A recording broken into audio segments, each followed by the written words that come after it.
Martin Litton, a great environmentalist. Too proud to shit in a can. What a funny man. Oh, he's a crack up. Have you enjoyed riding with him every day? I have loved it. It's really been a thrill. You know, I mean, I've actually learned a lot, too. Because I think about me, you know, I rode my last commercial trip when I was 45, and I mean, I certainly wasn't as strong as I had been. You're over 45 right what? now? You're I'm 51, yeah. Are you kidding? Yes, I didn't get started late. I was like a social retard, I always called myself, because I thought everything you were I did later. right now. Really? Yeah. No, I started rowing down here when I was 35, I think, and rode till I was, 33. Well, 14 years, whatever. But I was 45. I was 49 when I rode my last trip. And I think of him because I know how, even keeping in shape, how it just gets harder when you get older. And I think I always, I work too hard. I always try to do things as best, and I'd want to, keep up. I pretty much could. And Martin doesn't mind floating a little bit. But he's 77. I never could float. I can't sit still. It's part of my problem. I always had to be doing something. Oh, good, it's out. But, I have more power to him. Oh, that's great. I wonder what he uses to light that toilet paper. I think that one got away from me.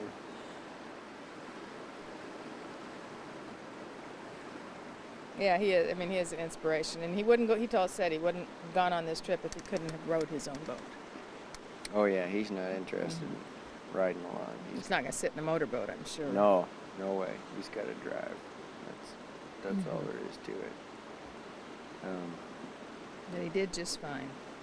Yeah, he does pretty good. How long's it been since he went swimming?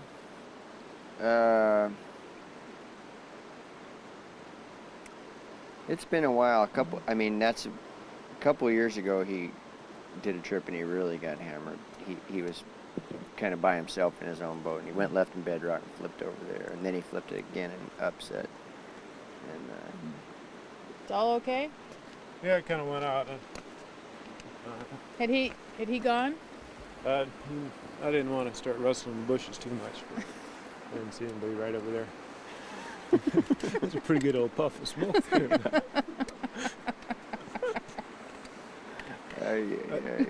I thought another thing, though, these people, I don't think many of them imagined ever really getting back down the Grand Canyon again on a boat.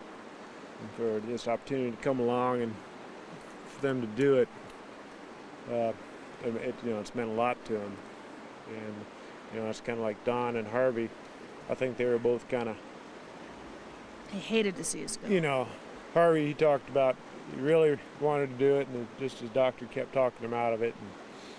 And I think Don Harris, his wife, he said his wife didn't want to go camping, and I think his doctor was also worried about them getting down here. Lois said she had to talk with her family about it, and figured if this was as good a place to go as any, They all sat down and said, what if? So it's meant a lot to them, and they've been so appreciative of the trip that it feeds on the crew. Well, the scary thing is you look at these guys and maybe it is the last one. Mm-hmm. I mean, I think about us, I never have yet done a trip where I thought, okay, this is the last one. Yeah. No, you feel that way like the first time I came down as a passenger and loved it so much. And I've never had that feeling again since I always knew that I'd be back. Yeah, I guess we can just hope we're coming down here when we're around their age. And there's some nice young admire things. Martin still rowing his boat and taking care of it pretty well. And hosting a cocktail party every night. I might be doing that and having a couple young bucks running around keep me out of trouble and laughing at me, but I'd tell them a thing or two about the way we used to do it. And hopefully they'd listen a little bit, because we've learned from them too. Quite a bit. Well, What about you guys in the river? What about you in boating, Buster? Do you think you're gonna do this forever? And I mean, is this is a question well, I know he's it's been one that asked- keeps coming up coming for up me. all the time. But yeah. also, what is it about this? Well, what's kept you doing it in the first place? What's kept you doing it? Oh boy,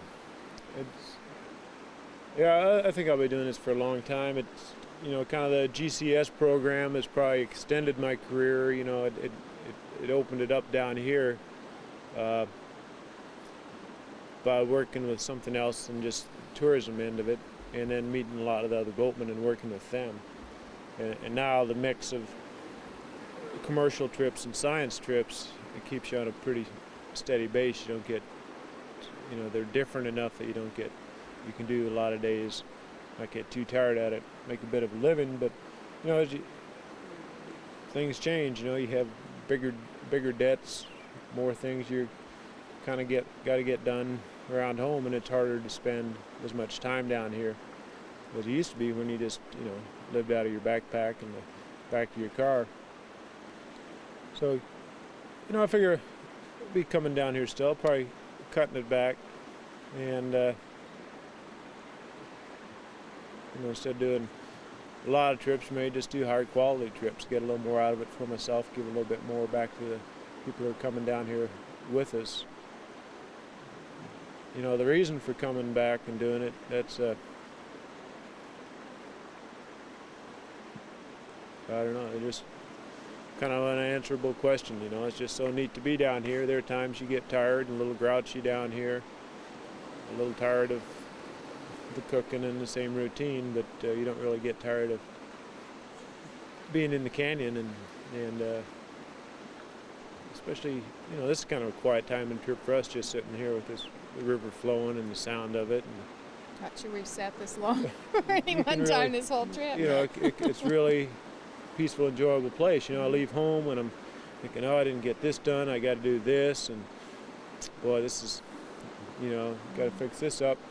And the first couple days in the trip, you kind of still think about that, and then get down here and you don't really think about that kind of stuff so much. I know Ann gets probably a pang or two thinking about her dog Yeah. or her sheep. I had a pretty good little dog pang the other day. Just kind of, you think about some of those things, but you kind of get into this life, in this mode, and it's almost like this river could keep running forever, and just the river trip could continue if you had a new box of food every day and a fresh 6-pack of beer in your drag bag. I don't think it'd take a long time for this company to get old to hang around with. Yeah, I used to look forward to the passengers and a new group all the time, but after doing these GCS trips, it's been such fun to meet so many other boatmen and get people that we knew in passing that you could just chat to, but to be able to spend 2, 3, 4 weeks with them at a time and really get to know them has just been wonderful. And it's great to also think about, coming back and working with so-and-so or working with somebody else. And this trip's been especially nice because there have been, 6 or 7 of us that really haven't worked together. I've done trips with just Brad and Brian. And so that's something else to look forward to next time, besides the river. What about this GCS deal? What about science down here? Do you think this is a good thing? And I'm not fishing. It's hard to ask. Certainly. I'm just looking for the truth. What do you with this thing? Are we doing a good thing here, or and have you guys, since the time that you've been here, have you seen this place change? And what about the fundamental work that GCS is doing? What's going on there? Yeah, I think it's a real money well spent, because not only are they learning a lot about this river system, they're developing techniques and sciences and information that they can apply to other river systems all over the world in the United States. They spend the money here. We started off, Larry Stevens was trying techniques, USGS was trying techniques to study beaches, and it didn't work. And it took about 1.5 years before they really figured out ways to measure these beaches accurately and see how they were changing. And now that's all written up, and somebody else wants to go somewhere else and study beaches, they can save that 1.5 years of preliminary experimental work in it. So from pure science standpoint, developing the science, it's been really good. For this system, I think it's learned a lot about it. Some incredibly accurate mapping's going on, and you're going to have be able to record changes that are objective rather than just our kind of memories of things that may be accurate, but anybody the power people, politicians, if they don't like the answers we're given, they can blow them out of the water by saying, well, that's just your memory. How do we know that's true? And this place is changed. It's going to keep changing, but try to preserve the basics of it is a great thing. And there's so much talk about saving the beaches, and it makes it seem like they're just camping beaches for the river runners, but actually it's the whole shoreline. If it continued with peaking power while the big fluctuations, it'd pretty much be just down to a bare rock ditch with no soil left to feeding the plants that support the insects and the birds and so on up the food chain. It'd just turn into a concrete ditch like they have going through cities. And so I think the main thing they're getting is how to minimize the impact of the river with the power releases on the riparian corridor. And it's gotten a little out of control. These scientists, here's a fun place to work. They've got their little projects going that are maybe a little bit of tangents to all that's going on, but they can get money for it, and they develop their own little needs to come back here and keep coming back. I think you could really pinpoint some of the work that's necessary and critical, and concentrate on that and cut out some of the more superfluous stuff. I mean, I kind of enjoy having a lot of trips around because I get to come down here in a little more flexible schedule and choose them. Yeah, But they need somebody to kind of really look at and say what's necessary to monitor and how do we do it and what intensity. Well, I was just thinking, I think for the most part, and I agree, there have been some real superfluous science, though I can't tell you exactly which ones for sure. Some I have an idea. And I think the scientists have often gotten away the commercial trips and the private trips. And that's kind of too bad, but it is just the small picture instead of the big picture. And all in all, with changes, I mean, 1983, 4 and 5, did more changes than I think any of the research since has. I mean, to me, that's one of the most phenomenal things about my running down here, and that was when I was doing lots and lots of trips, was the flood of 83 and how everything's changed. I mean, look at the cottonwoods growing along the river. Just little things and big things.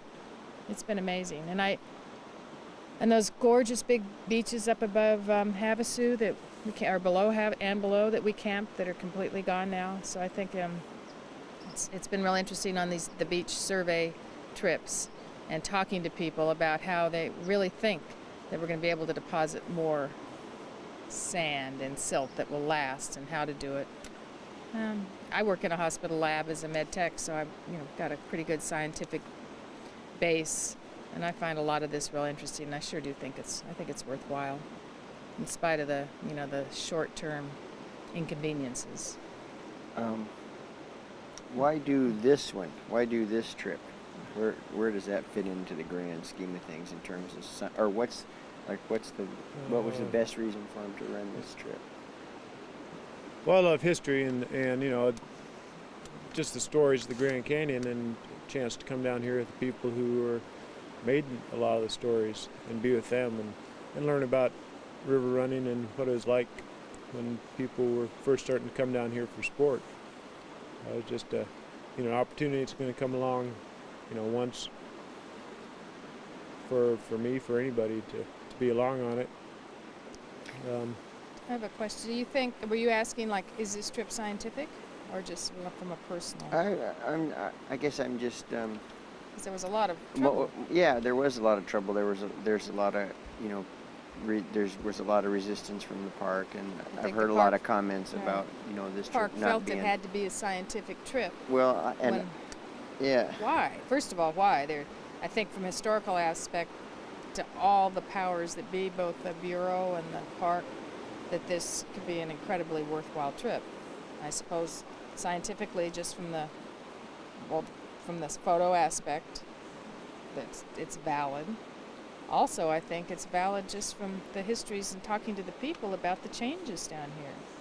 I mean, you can take a million pictures, but they're generally the same spot or the same few spots, and to be able to take people down and verbally say how this has really changed and that's really changed. There are things we didn't know before this trip started about changes. So scientifically, I think it's valid, but I can't believe for any reason that there was any opposition to the trip. And you know, you can go into these people's living room and talk to them and get the same kind of response as bringing them out here and letting them, you know, run the river and camp out in the Grand Canyon. That's, you know, that brings out the stories and memories in them instead of sitting down at lunch or something and, well, tell me about your Grand Canyon trip. That wouldn't work. Remember a big beach at mile 196? Yeah. I thought it was, I didn't know why, I thought it was instantly cool. Well, I guess the first thing I thought of was this would be a great thing for those guys and screw the rest of it, you know, I mean, for like Tad and some of those guys where it probably is going to be their last trip and how, you know, how nice that ought to be for them. Sometimes I think we've pushed them a little too hard. I mean, when I look back on it, I wish we could have got a hand. I know they shaved the schedule and stuff. I wish we could have had just a couple more days to where we could have taken a day off or something, you know. I think a layover day in there would have helped. We've had great weather, so fortunately we didn't have to deal with rainstorms and a lot of wet tents and you know, cold people. So it was able to move along at this pace, but another 2 days would have and I made think it a little more relaxing for everybody. It's too bad that it had to be a scientific trip, as they say, and that we have to justify it with certain scientific things that I know are important, but it should have been a trip just geared for them, and all that we got out of it we were lucky to have, and we would have still gotten so much. But there were times that I felt real bad because all the people were sitting on the boat baking in the sun. Yeah, while science was going on. I haven't done that many of these, but what I've observed is the scientists don't know beans about running a real trip.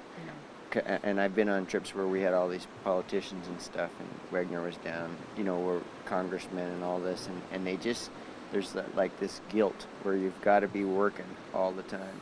And, you know, and where I've thought, geez, you know. Got to be producing. Yeah, if you just chill out a little bit, you could get across to these people if you just let them go up a canyon and take it easy. You know, you might do a lot more for the cause than if you're out there always waving. They haven't had a chance to wander, and we could have picked good places for wandering. One last question.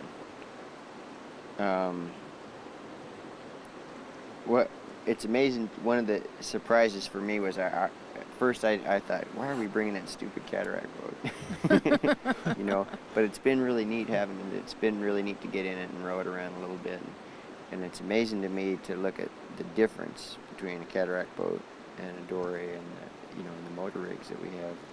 You look at the evolution of this business. Where do you think this thing's gonna go?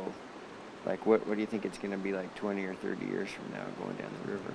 The river running? Yeah. I want to say well, something. Back to the cataract boat, I think it's been great having it here just to see that boat on the water and ride on it and watch it run through the rapids. It's, you know, it's a whole different view of running the river. I think in the future it's going to be fewer companies down here, more and more the same, a little more sterile, faster schedules, more gear being carried down, more time, you know, just to pamper people, and it's going to start getting away from the, you know, carve out your little niche in the sand to sleep in. You know, it's going to be somebody already been to camp and set up your bed and tent, and your electric lights are all ready to be plugged in and all that. Silent generator. It's getting further and further away from an adventure wilderness experience, and I think outfitters feel they have to cater and pamper more and more instead of realizing they could provide a solid, basic camping trip. More time spent with gear. Yes. I can hardly make. Well, I think a lot of the concessionaires we have now started at the beginning in 1972. Still, we have those who were river runners that had a chance, that loved the river and loved the canyon, and they care about the experience that people get. And more, and if they do change this, where they change concessions every 5 years, big business are buying concessions.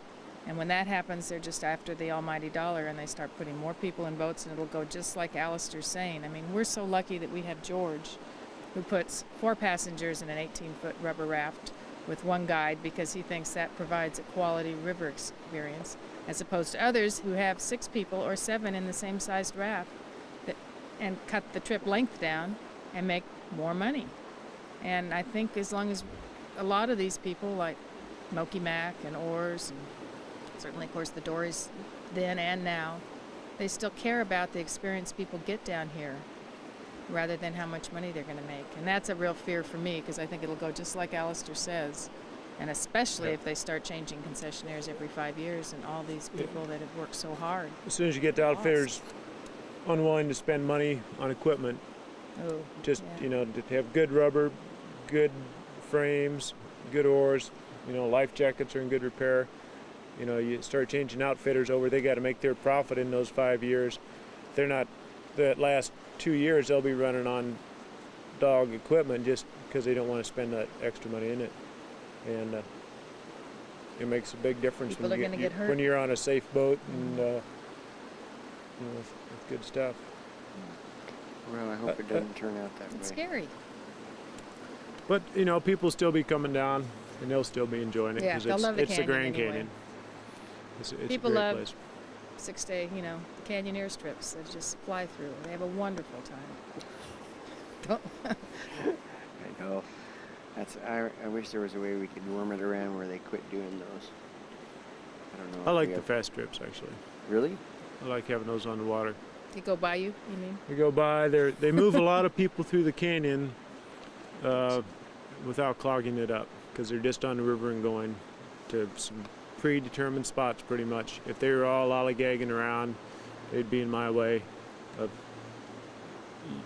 You'd find the canyon much more crowded in camping situations. But it wouldn't be nice if everybody did that.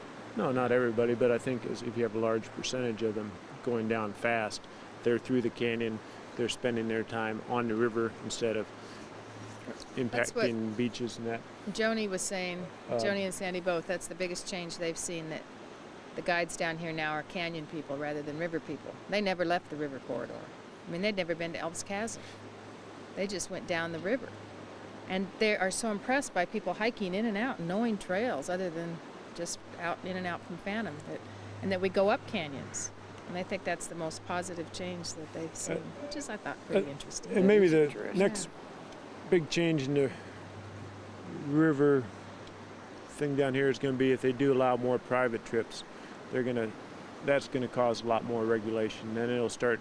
These guys come down here with their itinerary to give the park, and they feel that's where they have to camp. And if you start getting more of them, eventually it might turn to a situation where you do have a pre-assigned campsite with no latitude for weather, people's conditions, and everything. And that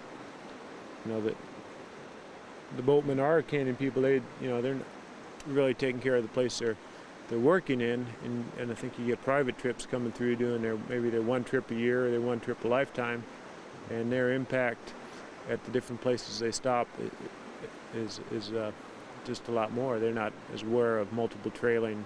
They come to some place, wow, this is a great beach, nobody's ever here, and don't realize that it's being used, every night of the summer. And I just, I don't know, I don't want to see much more use in private use until they start using all the days they have available now. Now is a great time of the year for private trips to be down here. We haven't seen that many.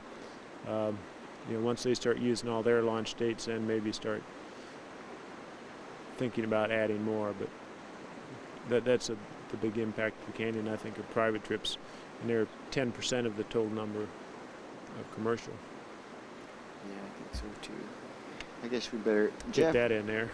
Jeff, what do you think? Thanks, you guys. Well, don't go away. What do you think, Jeff? Pardon? I think you got some new stuff. No, you got any more?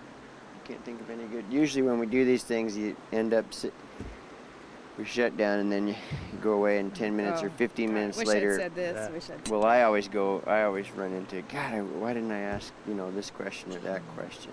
I mean, when it comes to this trip or science or just the whole thing, I wonder if we're forgetting something. I mean, we got to just take 30 seconds and think about it. Think if there's any one other thing we need to add to this thing, just for now. All right, for the oral history, I'd like to track you guys down again.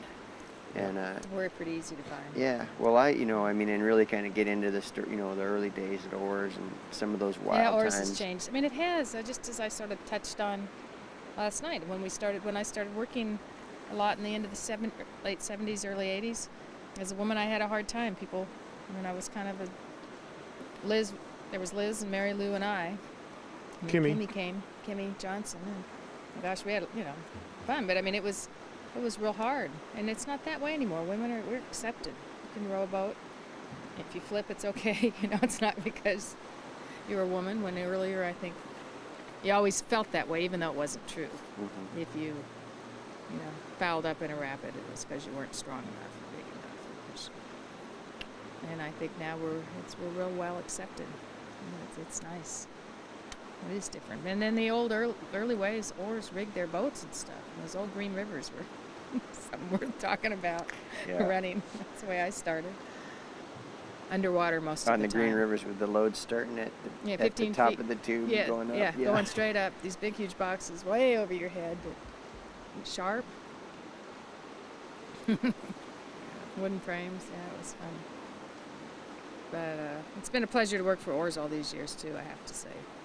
George, you can't have a better boss, a nicer man. I'm sorry he's not here now.